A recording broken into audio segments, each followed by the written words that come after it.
Good afternoon, folks. Welcome to the Smite Console League, or what could be the Smite Console League. Smite Console League relegation. It's a spring split's over, and now we're seeing if the challenger talent is good enough to topple the professional talent. First up, we have Quantum Esports going up against Duel Mains. Now, Duel Mains, some new kids on the block, but Quantum, we've seen them around. We've seen some formidable names and faces around before. Astral Authority coming out of nowhere. A whole new mixture of teams and players for Season 4, and this time around is nothing different. We'll get right to picks and bans here as these teams are fighting for their spot in the Smite Console League. As we said, this is going to be sort of a round robin. Basically, everybody plays everybody, and it's knockout stages. So we'll see how these players go on to continue and how strong they can be. John got first ban.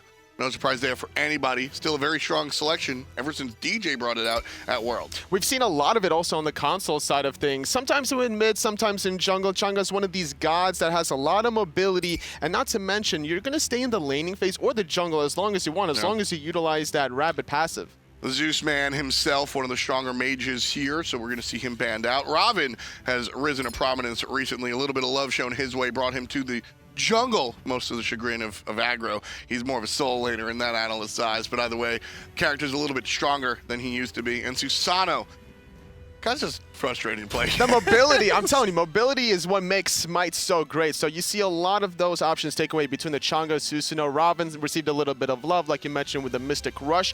Damage reduction now being at 50% flat. You don't have to necessarily hit it. Batz going to be the first selection, a little bit more prevalent in the online phases. Land, you can adjust to it more accordingly, but this time around, more impactful. Interesting to see the Cernunnos' second selection next to Osiris instead of first. I think Batz is still very strong. Fear No Evil, one of the strongest abilities in the game, but what's your take on, is he stronger than Cernunnos? Well, Batz and Cernunnos provide two different factors in Teamfight specifically. Cernunnos has a lot of good tools in his kit for laning phase. Batz is a good disruptor and engager in these teamfights. Cernunnos is not going to be that one person you want to go in a teamfight. He's going to be playing the cleanup crew with the wild hunt, getting everybody into being little piggies running around, and then he's just going to clean everybody up. What we've seen actually is the Cernunnos works very well against the Batz. When Fear No Evil comes down, as long as Cernunnos isn't feared, and I mean even if he hits speeds, he can drop his own ultimate sort of right on top, and Batz can't continue on doing what he wanted to do. So look for that interaction, Cernunnos versus Batz, their two ultimates coming together. Xing and Fafnir, two Guardians for Quantum, so right away looking rather tanky. Xing likely to wind up in the solo lane, and Thanatos quite the other side, more the assassin style, looking to execute those hard-to-kill Guardians. Two different styles completely between Quantum and Duel Mains. Osiris and Thanatos, two very aggressive early game gods that need to get off to a little bit of early momentum to be impactful in the mid to late game. Whereas Xing and Fafnir, they're just relaxing in the early stages. As long as they get that level 12, get that second relic online, that's when they're going to make their true presence known in these team fights. Duel Mains don't have to really ban out anything defensive since Xing and Fafnir are already selected. Joeeey and Medusa are the bans coming out from DMs here, thinking more towards Dusa. Well, she's just plain strong. Ability-based hunters really reign supreme. And then Joeeey would really work out well with the Fafnir. One of the lower attack speed hunters can get boosted with that buff thanks to the Guardian, so that'll be taken away, leaving the spot for Quantum to go towards mid lane. Poseidon, the selection, with their last choice being the hunter. It'll go to Anhur, the fighter. Poseidon makes sense against the Khepri. You're trying to blow him up as soon as possible, make him use that Scarab's Blessing on himself instead of his teammates. And if you take that option away from that defensive support, now he's not going to be able to use that on the Osiris or Thanatos that wants to be so aggressive in the backline. But even without that Scarab's Blessing, now Duel Mains picks up the very safe Aphrodite. Yeah, this character, the two characters, Khepri and Aphro, really are just going to empower Cernunnos, Osiris, and Thanatos to do whatever the hell they want to do, essentially. Oh, you're too deep? I got a Khepri ult. Oh, you're still too deep? I got an Aphro ult, right? So a couple of different safety lines for the guys on Duel Mains. Exactly, like you mentioned, the safety lines. They have the early game between Osiris and Thanatos, but now they have that great teamfight presence in the late game. Even if things were to go south in the early stages, they're going to rely on the damage reduction between the Rising Dawn as well as the Lovebirds from Aphrodite. So Mango Man still present in the solo lane for Quantum. You see Coach Killy and Joeeey making up the dual lane. But it's going to be Sirduckbot in mid. He played Hunter for this team once upon a time and now moved over to the mid lane a little bit earlier on. So we're going to get to continue seeing him here in mid. He'll be going up against Eribiiax on that mid Aphrodite. What an interesting selection. Absolutely. It's something that we've seen out of Kiki before during his AFK days, whenever him and Weekend used to run this kind of warrior support mage mid. Doing a little bit of a jiggle there is Eribiiax, but not too many known players here on Duel Mains, so this is why they're kind of trying to throw a wrench in the picks and bans against Quantum. Yeah, a couple of basics coming out against Eribiiax, and she'll be able to heal that up no problem. The poke really not too big of a deal for Eribiiax here in the mid lane, joined up by BradleyRJ, support on the Khepri. Duel Mains, of course, is going to be your Challenger Cup team, so I'll introduce him. CRYSIS Motions is going to be your Hunter in that long lane, playing on the Cernunnos. His job here is just to be able to deal with Joeeey. He doesn't really want to take this fight early on, but as the game gets a little bit later, we'll see him stay aggressive. We covered Bradley and Eribiiax. So Beast Feast 35 over there in the jungle on the Thanatos. He's looking towards what he can do on his side, looking for his own speed right here. He'll pick it up. And then Stun Wave is your solo lane Osiris. Big question marks for these guys. Not a lot of coverage on the challenger scene down here, so very eager to see what this team can bring. Two teams from today in both regions will advance to the SCL, so it's going to be interesting to see this new roster out of Duel Mains take on some more seasoned veteran players later down the road. We'll also have some more experienced players, but for now, Quantum against Duel Mains, and I'm looking at these matchups specifically, and Beast Feast on the Thanatos so far at least hasn't been taking advantage of the solo jungle side. Whenever there's a Xing on one side, normally as an assassin and a warrior such as Osiris, you want to kind of lean on that lane a little bit longer just to strip away some of the blue buffs. Yeah, right here you can see the Thanatos dealing some damage to the Hun Batz, and because of how poked out he is, that's going to allow Stun Wave and Beast Feast to go ahead in the jungle. Nothing to gain, however, so just a little poke back and forth. Ooh, the Mist Scythe! That's a big deal, and Duel Mains going to have to retreat. Normally you want to be able to throw out those scythes to get some return damage, but by not hitting it, not only do you not poke them out, but now you're not getting that important health return. So Beast Feast 35, already sitting at about half health at level 4, has 1 health potion and 2 multi-pots remaining though, so he's still going to be relatively safe in the jungle for now. And I mean, he's a Thanatos with a Bumba's Mask. This is one of the biggest sustained choice you can really go, plus the multi-pots like you said. He's a character that doesn't really need mana, so he's not too concerned about it. It's all about that health, and he'll be able to keep that up by way of his abilities and his clear. Nice silence. The Death Sight's going to hit. A couple of basics will do it, but the monkey jumps away out of reach of Beast Feast. And not going to see first blood just yet. Not level 5 on the Thanatos for that hovering death to secure the kill, but still trying to get additional pokes. Stun Wave getting Maloaise really low here. If the Thanatos hits 5, he can easily just make this rotation back on the right-hand side and look for that early first blood. Yeah, too bad everyone else is here. Stun Wave gets smoked out. Coach Killy gets the last hit off of the assist from Sirduckbot. Beautiful rotation out of the mid lane. Just kind of textbook, Tolly. Overstaying your welcome is the term I want to use right now. Definitely something that Duel Mains needs to adjust moving forward, and Stun Wave eating the wave from Sirduckbot on the Poseidon. This is what you need to do as an early game mage that has this kind of burst damage. Look for these tanky targets that aren't tanky yet. Osiris sitting at level 4. He didn't have his ultimate to be able to escape despite the cripple, and that would have been a nice little encounter, but not on the mark there. Sirduckbot was left alone for quite some time. He was able to get the jungle camps between the Harpies, and this is why he hit level 5 before either jungle or solar did. And I like that you brought up how important it was for Duckbot to make that rotation, because also Poseidon is a sort of one shot, right? The Kraken comes out, and if you miss it, well, maybe I'll hit you with a title surge, right? So he wants to stay away from that Aphrodite here, because that Kraken is going to be impactful and change the game and get first blood, or it's just going to get counter-ulted by Eribiiax. So very important decision from Duckbot to move over there to the right-hand side and avoid what could have been just a very very disappointing moment for the mid-mage. And normally after first bloods, teams are looking for the stuff after the stuff, and there was a lot of farm to be able to be stripped away from Stun Wave. He missed a whole wave under his tower, so Mango Man 696 is sitting really pretty at this point as a Xing. He didn't get really disturbed in the early phases, and as a Guardian, now you're going to get to that mid-game really just cleanly, I'd say. My problem is for the Xing as he fills up his mana, bar after TPing back to lane was going to be the fact that he was completely out of mana. He had the blue buff, but that's why we see him go back to base and TP into lane. He's got a big time though. 90-second differential between these two teleports. When stun waves comes off cooldown, it's going to be a little bit early here, about level 7, level 8 for the Osiris. Is that too early to see the Gold Fury? It is too early, especially considering Quantum has the Kraken at their disposal, whereas Duel Mains doesn't. So trying to do a Gold Fury against the Kraken is not wise. Ultimate out of the Thanatos to get rid of the ultimate from the Fear No Evil and the Xing. Actually, both solo and jungle pop their ults in an attempt to get these kills. Not gonna happen. Might be too early for the Gold Fury. I love that you brought up the Sirduckbot over there, but is there any impact that Stun Wave can make? Because when I watch solo laners and I see the big differential between teleport timers, I always want to see a play, even without Gold Fury. Is there anything Stun Wave can find? Well, what he could do is instead of teleporting over to that side, he could clear a wave and then make the rotation over, knowing knowing if anything goes south, that he can still catch the next wave coming by using that teleport back to the tower. But he needs to get some sort of impact out of it, because then he'll put himself at that 90-second differential, which is going to help out the Xing a little bit more, knowing that the Xing is more impactful in these team fights than the Osiris. Here's a question about solo.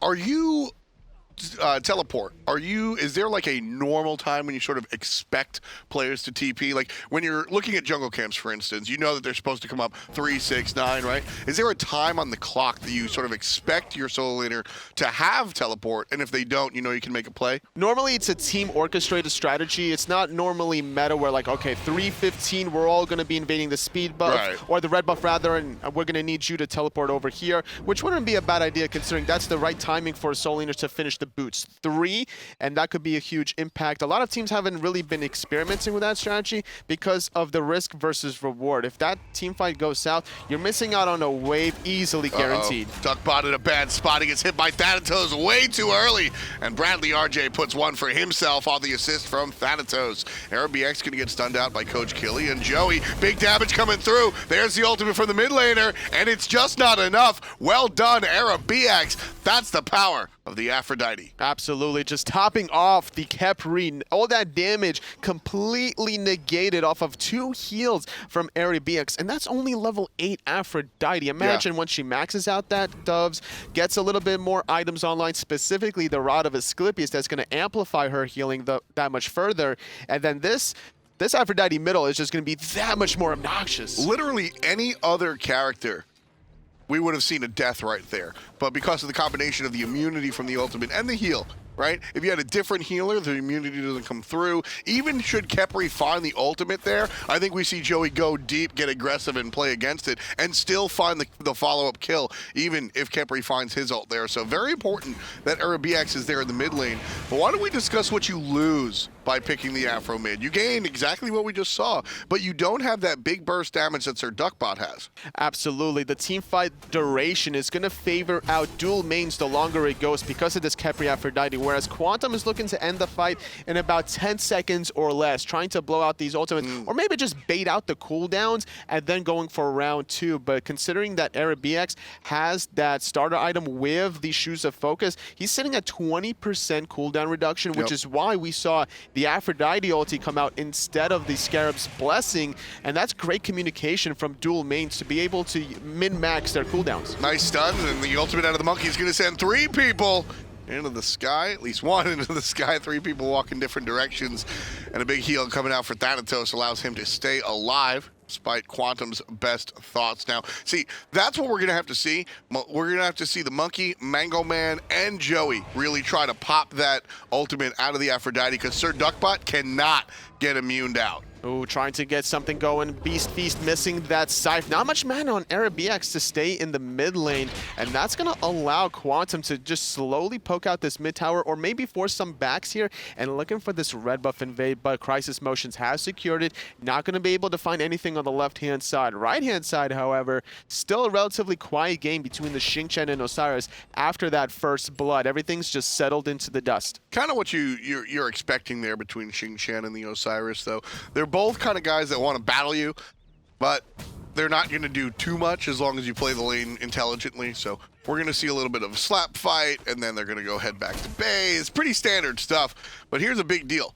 We talked about a 90-second differential. Now we're looking at 180 seconds between our two teleports. That is a very, very big difference, and something that Osiris can definitely take advantage of. And the question when you asked it was around the 5 to 6 minute mark. So that 90-second window around 5 to 6 minute mark is less meaningful than 180 seconds at the 10-minute mark, where the damage has come online for every character between the hunters and the mages. Not to mention this Fafnir on Coach Killy is going to amplify the attack speed of both Joeeey and Sirduckbot. Yep. Don't forget that Trident on Poseidon does a lot of damage. Yeah, I mean, so much so that we see mages building the Fatalis. Only 10 physical, or 10 penetration, excuse me. Obviously not physical if you're going to be able to buy it on the mages. But on the mages, it's kind of like, why'd you do that? But when you look at Poseidon with the Trident, you wind up really swinging, and you can surprise players with that with the Fatalis on it. Still looking for something on the right-hand side, holding hand in hand, which is a great idea considering the composition out of Duel Mains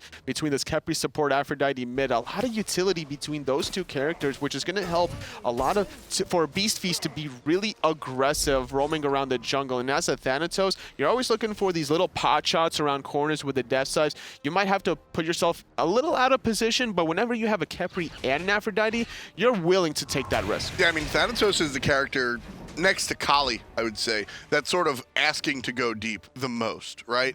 And when you're surrounded with those two characters, you're allowed to go deep, even if you're not Thanatos. So you're looking for the reset on your own passive, you have help from teammates. This Thanatos really, a lot of times I argue, go tanky. He should be aggressive right now with this build and his actions. Coach Killy gonna stay aggressive, and a stun comes out on emotions. Early Aphrodite ultimate, big deal right there. Quantum has to capitalize, and you're gonna see the turnaround. Beast Feast gonna get hit by the ultimate out of mid lane, but Joeeey battling back, takes down Beast Feast. Kill goes to the Fafnir, but it's all about the hunter. CRYSIS motions, answers back, taking down Joeeey. Dashing forward, Duckbot stuck in the corner. There's going to be trouble for the mid lane and the Osiris support, but not a lot of damage. There it is, step back. It's all about Aphrodite. Stun wave is here with the Lord of the Afterlife, and now he's making his presence known. Unfortunately, the Khepri Bradley was a little out of position to get the ultimate off on the Thanatos, but here comes the other soul laner, Mango Man, doing a lot of damage with that Furious Roar, getting off his ultimate, catching one without any cooldowns, but doesn't matter because all the Aphrodite healing and the damage mitigation from Rising Dawn will keep everybody alive from Duel Mains. With that, we're just going to see the one go down on the side of Sirduckbot, and with the Poseidon down, I wouldn't be too surprised to see Duel Mains try for the objective, but they won't. Chen still here, although he does not have the ultimate, still a little bit of a force to be reckoned with. So Duel Mains going to go ahead and collect themselves and back off 3-2. Read the kills. Duel Mains take that lead, and they're ahead by about a first blood. That's about it, though, folks. Nice close tie game here. One of the things that I need to see Duel Mains adjust in subsequent team fights totally. Eribiiax stayed on one target the whole time. One of Aphrodite's caveats is that she can only heal one player at a time, and you need to be able to juggle that. You could easily switch between targets. It's not that long of a cooldown, but the Portal Demon being focused, Kraken comes out, and that will be secured by Quantum, but not too much cooldown reduction for this Poseidon player to the left-hand side. CRYSIS motion with Bradley taking up this Gold Fury. The Piggy coming out, forcing out the egg, is plucked yet again, and it's good enough to be able to secure the gold. What a beautiful play right there. Duel Mains understanding the map. Nice jump, avoids the Thanatos. Joeeey out of here. Not going to get hit, unlike Sirduckbot, who falls down to the hand of CRYSIS motions. Now, Thanatos stuck behind, gets hit by the monkey, knew it was coming. And we see Batz with his first kill of the game. Heals on to Eribiiax. Now she's relatively low. Fafnir can't clean it up. She brings herself back up to about 45% HP, 4-4, as Duel Mains answer back. Quantum go, as soon as Quantum show themselves on the right side of the map, I love the duo lane. The hunter and the support just go right for the gold. And it was a very well-timed wild hunt from CRYSIS Motions to get Joeeey into that piggy form, to not use any in-hands or any abilities to steal away that Gold Fury, but at what cost? Quantum, they weren't able to get the Gold Fury, but they did get some kills under their belts, trying to get back in the experience contention point at least. There's 2-level difference here between Joeeey and CRYSIS Motion, surprisingly enough. We haven't really seen either of these really go off quite yet. Yeah. So this kind of level disparity means that CRYSIS Motions has been sneaking in more back harpies, more oracles than Joeeey on the Anhur. Yeah, we've seen CRYSIS Motions do very well. I love the I love the choice over there by the Gold Fury where we saw the pull from the Khepri, and Joeeey knew not to, it's sort of natural. Khepri has my opponent, I'm gonna go on him. Joeeey knew to stick to the objective while Khepri just sort of crowd controlled the opponent over there on the left side of the map. Very smart plays coming out from the guys on Quantum, which is why they are defending their Smite Console League spot. 2-on-2 here on the left-hand side. Big back off coming out from Eribiiax. That's gonna start swinging relatively soon. CRYSIS motions, trying to get something off on the side, but not going to find too much. Trying to find a pincer maneuver as Beast Feast finds one, but diving in the backline with a Fear No Evil. Washing Machine comes out, cracking onto just the Khepri. Not enough damage, but the revive is still there. And there's the ultimate out of Thanatos. He did not want to land there totally, but he absolutely ran out of time. Sirduckbot taking the basics and then gets hit by Beast Feast. The death side too strong, but they're not done yet. Beast Feast taking a lot of damage, teleporting into the monkey. Maloaise has to run away, still relying on a lot of the heals from Eribiiax. Mango Man has to jump away after that Furious Roar. And CRYSIS motions, he's basically full health, level 16. Cernunnos, Aphrodite still leading the charge with Beast Feast, finding a second kill of this little skirmish. And without the Hunter here, Duel Mains can't keep defending this tier 1 tower. This is a fight that Duel Mains cannot take unless they have an Aphrodite. If they have an Aphrodite or a Hell, they can make this play. Maybe a Guan Yu, but I'm not sure if Guan at this part of the game can provide what we just saw. Eribiiax links up to Thanatos, who's down to 15% HP. Now keep in mind, Death Scythe is gonna heal you. Should you be lucky enough to get a kill, you're gonna get healed as well. Plus, you're literally attached to a healer. So, Beast Feast does exactly what his name says and just goes to town, starts eating. He charges forward with 15% HP and gets the kill anyway. Already 5,500 healing on Eribiiax. Not really too worried about even taking any little bit of poke on this level 12 Poseidon coming out of Sirduckbot. And between having your own self-sustain, having sustain from Aphrodite, and then having some damage reduction in the form of the Rising Dawn from Bradley, this is just going to be an obnoxious, resilient team coming out of Duel Mains, and it's only going to get stronger once these items get into fruition. And once, taking a look at Eribiiax here, no surprise, he knows exactly what his role here on the team is. No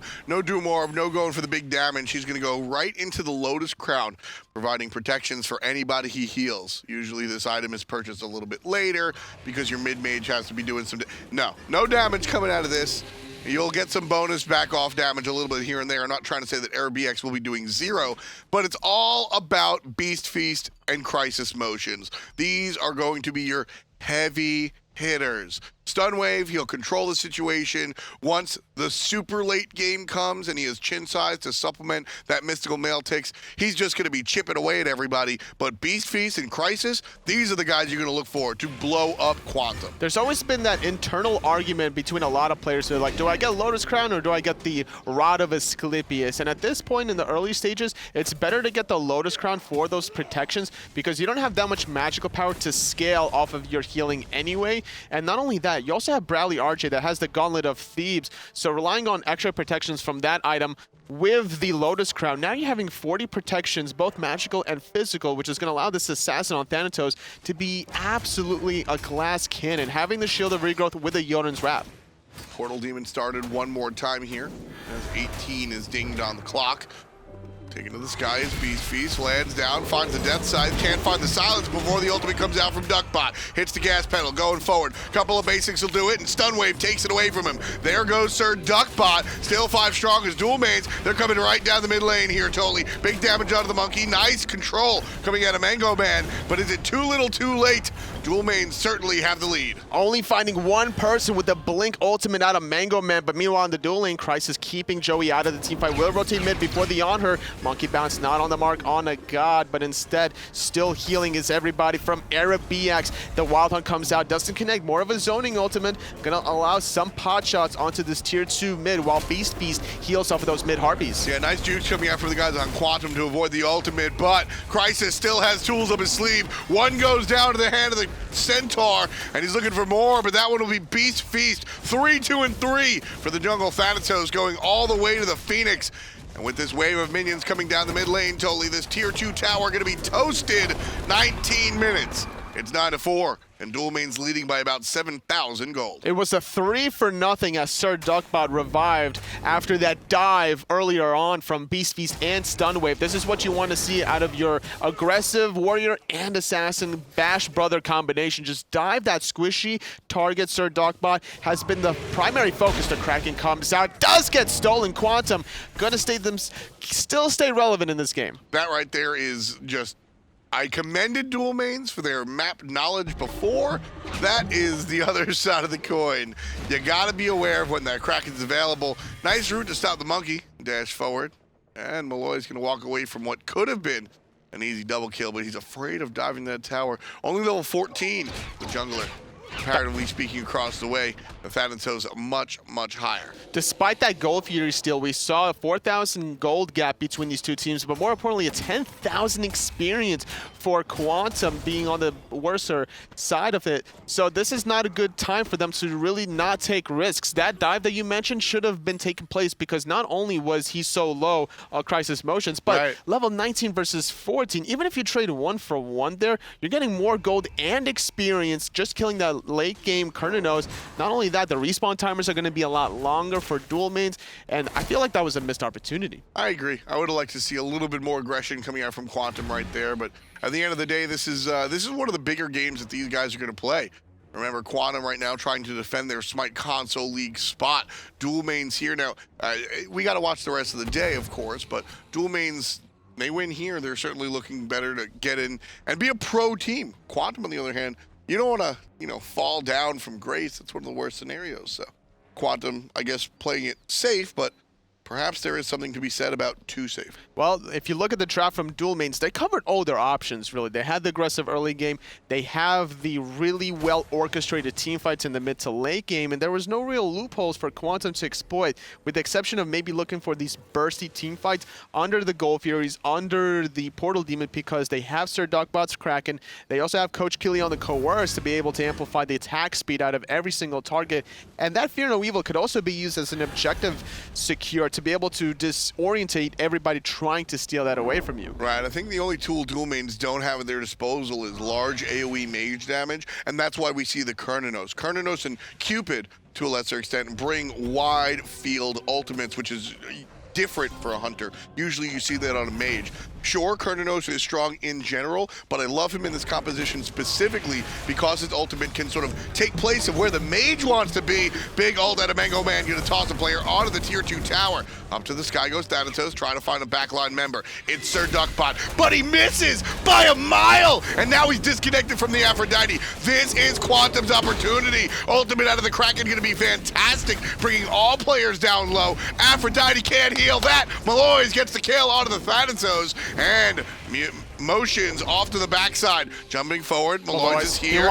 He wants it so badly, but he gets stunned out by Eribiiax, using the Aegis to try to survive. Nice little knock-up from Mango Man. Gonna keep his jungler alive for a little bit longer, but it's not gonna be too late. Nice jump, but this movement speed from Eribiiax, having so much mobility with that Shield of Regrowth, still trying to chase down the monkey, but meanwhile, in that soul lane, still a lot of action. The stun and the back off. No more jungler. 2 for 1. And the Khepri gonna fall down as well. Joeeey gets his 6th kill for his team.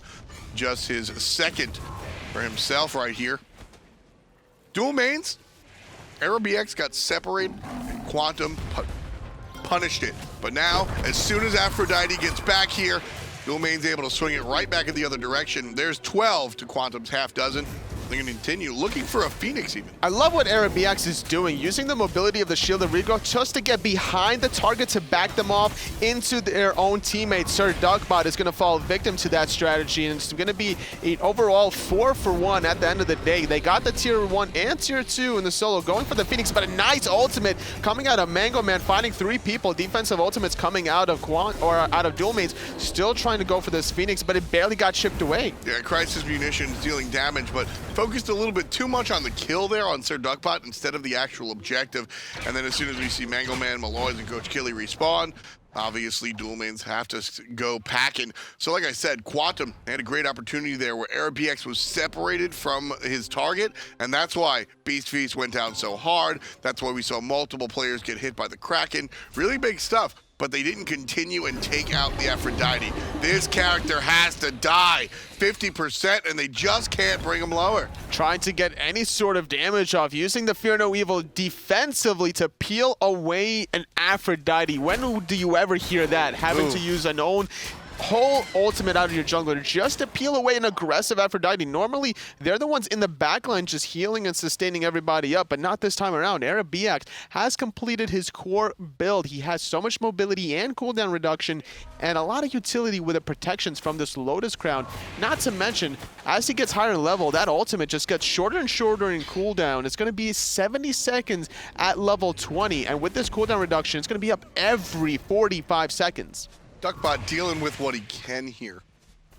As Stunwave trying to make the flank on the right side. Not going to be fooled, though, is Quantum still keeping their footing here. Trying to find something around the portal demon is Duel Mains. Quantum needs to not allow this to happen. This team fight needs to go in the way of the Order side if they want to stay in this team fight. But on the left-hand side, CRYSIS Motion's going to make Maloaise jump away. Hovering Death going to land onto one. Sirduckbot goes down. Coach Killy, though, is going to be the next target going into that Draconic form. Duckbot dying with that Kraken. It could be toast for Quantum. Joeeey chased down by Stunwave, and Maloaise chased down by Thanatos. He's going to miss the sight. Can't miss the basic. Stunwave takes it away again. 3-1 and 6. The Osiris player, right side. Completely different fight. Xing just barely getting away for the moment. Not for long, though. Here comes the damage, and the Hunter will get controlled, and it looks like it's not enough to take out Mango Man. Different story for Joeeey on the front end. There it is. Eribiiax does it. 4-0-8 for the mid lane Aphrodite. I can guarantee you Quantum and every other team looking at this game out of Duel Mains is not going to allow them to have Aphrodite for the rest of the day. The way Eribiiax has been playing this Aphrodite has just been quite a sight to see because he was left unchecked for the most part. There was a lot of sticky situations for himself, but between the Aphrodite and the Khepri from BradleyRJ, the communication was on point that they never really overlapped their ultimates on the same target, and this is looking like a good SCL team. That's one of the surprising things as the Fire Giant goes down to the hand of Duel Mains, is that we haven't seen those double ults. You know how many times we see beads when Geb shields at the top level of pro play? You know, and that's very interesting to see a relegation team come in here and be able to have that level of communication. I think that's very impressive here. Absolutely, especially now finishing off this Rada Tahuti. The damage is starting to get online for Eribiiax with this Fire Giant buff. Duel Mains is looking to make their last and final siege with this exorbitant amount of gold and experience lead heading into the 27-minute mark. I find something very interesting about our two jungles here. Maloaise was actually doing more player damage than the Thanatos before that last team fight. He had he had less deaths than Thanatos before that team fight, and yet was still finding himself 3 levels down. It was 16 to 19, and then if we go ahead, it was 16 to 19, now 18 to 20. Obviously, there's a ceiling, but it was 16 to 19. The player damage was swapped where the monkey was on top, and he was 2-1 and 3 versus 3-3 and 3. So it almost looks like Maloaise was having the quote-unquote better game than Thanatos, but still found himself down 3 levels. It all depends on when you die, what you're losing during your death, whether you're losing Gold Fury experience, whether you're losing 2 or 3 buffs, along with a wave or 2, and this is something that we see the Thanatos, Beast Feast, getting the better end of it. Every single time that he's died, it's been relatively in the early stages, or at least his team has found 4 kills, and he was the only sacrificial lamb, because out of those 6 kills that Quantum got, 3 of them was on this Thanatos, and he's still been making a huge impact. I mean, Thanatos is the, not initiation, but he's the one going in first. Nice setup there. Mango Man right into Duckbot's ult, and Bradley can ult himself. Nice Khepri save for the support player on Duel Mains. And we're just going to see a reset. Just buying some time because on the right-hand side, fire minions are flooding into the Titan room out of Quantum.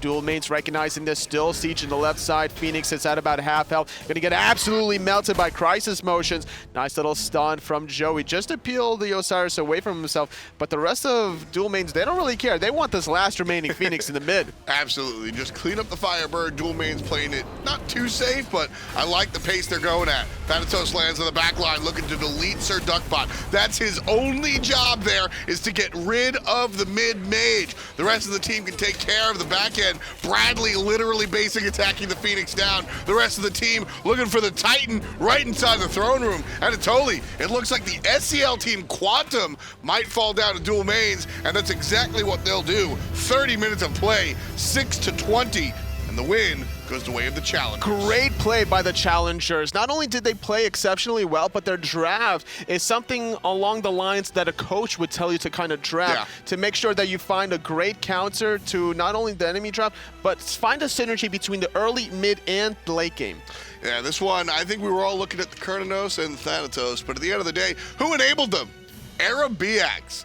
The mid lane Aphrodite certainly came out and did a lot of things, being able to heal his teammates, avoid some of the damage out of what Sirduckbot was able to do. And that was one of the bigger points there for me, Toly, was Duckbot comes through with a Kraken. It is a single burst ultimate. If you avoid it, your Poseidon kind of doesn't have many tools left on his sleeve. No, not at all. And like, not only that, do you avoid it, you also have the sustain, you have the Rising Dawn to mitigate the damage. The tools were all available for Duel Mains between the Aphrodite ulti, the Khepri ultimate. The Khepri just decided to ulti himself and let Eribiiax ulti everybody else, because it's so much easier to just panic ulti yourself as a Khepri and let the Aphrodite just kind of go for whichever target is low enough herself. Yeah, here Eribiiax, and this was fun. He wasn't afraid to get his hands dirty either. Wound up with 4 or 5 kills towards the end of the game, and right here, try to wait. I love that situation. He's just waiting. Somebody please take this kill.